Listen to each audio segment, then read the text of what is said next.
It's become so predictable, hasn't it? Within weeks after the completion of the NCAA tournament, questions begin about which teams will be accused of serious recruiting violations.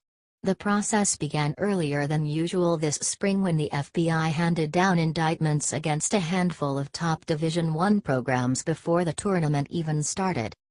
Kansas, a Final Four team, and North Carolina State were added afterward.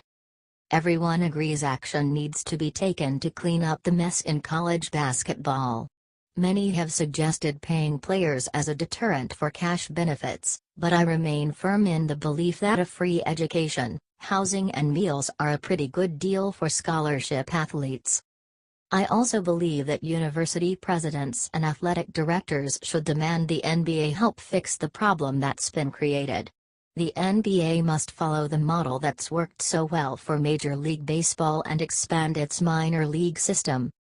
That way, top high school players who have no interest in college will have another option, especially if they are provided a decent wage by the league or the shoe companies who seem so interested in their well-being. Currently, 26 NBA teams have minor league affiliates spread throughout the country, from Maine to Santa Cruz, California. The Oklahoma City Thunder have a G League developmental team in Oklahoma City called OK Blue. The Memphis Grizzlies G League team is located in South Haven, Miss. It's where former Arkansas guard Dusty Hannes played this season. A few NBA teams do not have minor league teams, but that will certainly change if the NCAA eliminates the one-and-done rule and more players decide to bypass college. If an NBA team is looking for location to establish a developmental team, why not Northwest Arkansas? I have relatives who live in Grand Rapids, Michigan, which has minor league teams for the Detroit Pistons, Detroit Tigers, and Detroit Red Wings.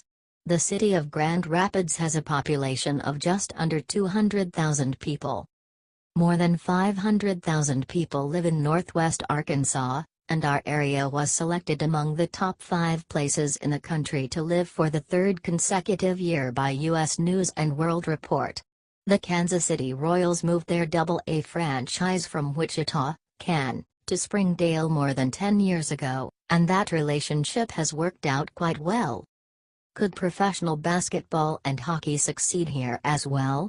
I have no doubt, especially with an increasingly diverse population. Critics have said expanding a developmental league for NBA teams would reduce college basketball to a club sport, void of top talent. I heard the same concerns with baseball, where top players can turn pro right out of high school if they're drafted or head to college if they choose. Many prospects, especially those from low-income families, take the money, but that hasn't hurt college baseball, which is more popular than ever. Schools like Arkansas lose players to the draft every year, but the interest is still high among Razorback fans at Baum Stadium, which drew over 6,000 fans for a game last Thursday against South Carolina. The quality of play is reflected in the huge number of former SEC players now in the big leagues, including the 8 from Arkansas, which leads the SEC this season. So, don't try to convince me college basketball will die if the 5-star and 4-star athletes decide for the developmental leagues instead of going to college for a semester or two. The current FBI probe into cheating in college basketball should serve as the springboard for sweeping changes in college athletics. It's time to emphasize the word student again in student athlete and give those top prospects another option to begin their careers. We all know what's going on here, Golden State Warriors coach Steve Kerr told reporters recently. We should provide the opportunity for kids coming out of high school that, maybe, don't want to go to college. Don't keep this ruse going. Are you listening, Mr. Commissioner? It's time for the NBA to act.